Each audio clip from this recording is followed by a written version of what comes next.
नमस्कार, अरण्य रेसिपीमध्ये आपले स्वागत आहे। आज मी बनवणार आहे मटकीची उसळ। त्यासाठी मी इथे 2 वाटी मटकी मोड आलेली घेतलेली आहे। बनवण्यासाठी इथे मी मोठ्या आकाराचा कांदा बारीक चिरून घेतलेला आहे, 1 टोमॅटो, पाऊण वाटी शेंगदाणे, मीठ, आलं लसूण पेस्ट 2 चमचे, लाल तिखट आणि भरपूर सारी कोथिंबीर मी इथे घेतलेली आहे आणि 1 चमचा हळद पावडर। तेल गरम झाल्यानंतर 1 चमचा जिरे, 1 चमचा मोहरी यामध्ये मी घालणार आहे। जिरे मोहरी तडतडल्यानंतर यामध्ये मी मोठ्या आकाराचा कांदा घालणार आहे। कांदा लालसर होईपर्यंत परतवून घेणार आहे। कांदा लालसर झाल्यानंतर यामध्ये मी 1 बारीक चिरलेला टोमॅटो टाकणार आहे। टोमॅटो मी जरा जास्तच घेतलेला आहे। मटकीच्या भाजीला खूप छान चव येते टोमॅटोमुळे। टोमॅटो मऊ होईपर्यंत मी असंच परतवणार आहे। त्यानंतर मी 1 चमचा आल्याची पेस्ट यामध्ये टाकणार आहे। आलं लसूणची पेस्ट, आलं लसूणचा कच्चेपणा जाईपर्यंत मी यामध्ये ही परतवून घेणार आहे। त्यानंतर यामध्ये मी अर्धा चमचा हळद पावडर, 1 चमचा मीठ यामध्ये मी घालून परतवून घेणार आहे।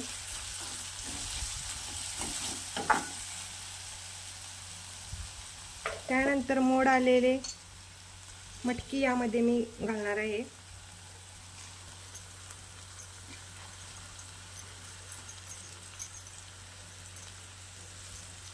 हे सुद्धा मी यामध्ये परतवून घेणार आहे 5 मिनिटं।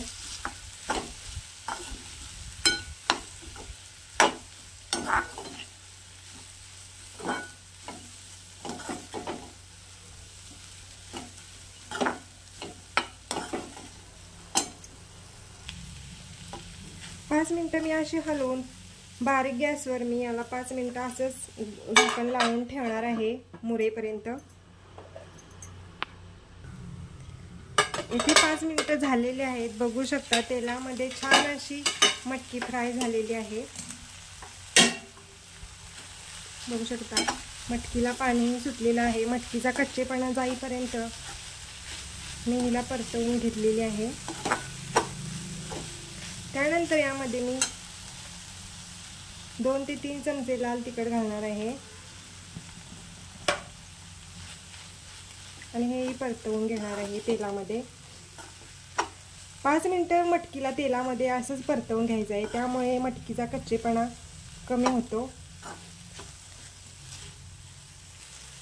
त्यानंतर यामध्ये मी टाकणार आहे पाऊण वाटी शेंगदाणे। शेंगदाणे हे ऑप्शनल आहे, पण भाजीला छान टेस्ट येण्यासाठी भाजीमध्ये छान चव लागते शेंगदाणे, त्यामुळे मी यामध्ये पाऊण वाटी शेंगदाणे घातलेला आहे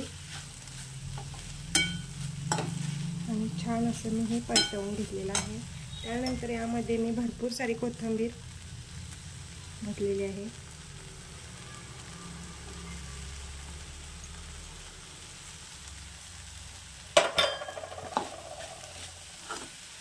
बघू शकता भाजी छान दिसत आहे आणि यामध्ये भाजी शिजण्यासाठी इथे मी 1 ग्लास पाणी घालणार आहे।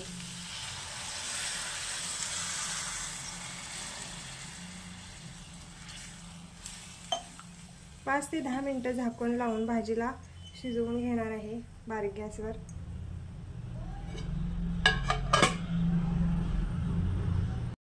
इथे आपली 10 ते 15 मिनिटं झालेली आहेत। मटकी शिजून तयार झालेली आहे। मटकी छान अशी इथं शिजलेली आहे, बघू शकता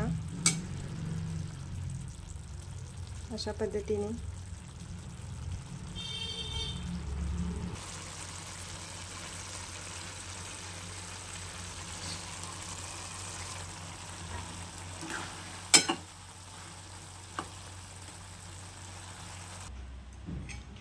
बनवण्यासाठी साधी आणि सोपी, खायला चविष्ट अशी मटकीची भाजी इथं तयार झालेली आहे। तुम्ही बघू शकता छान अशी मटकीची भाजी तयार आहे।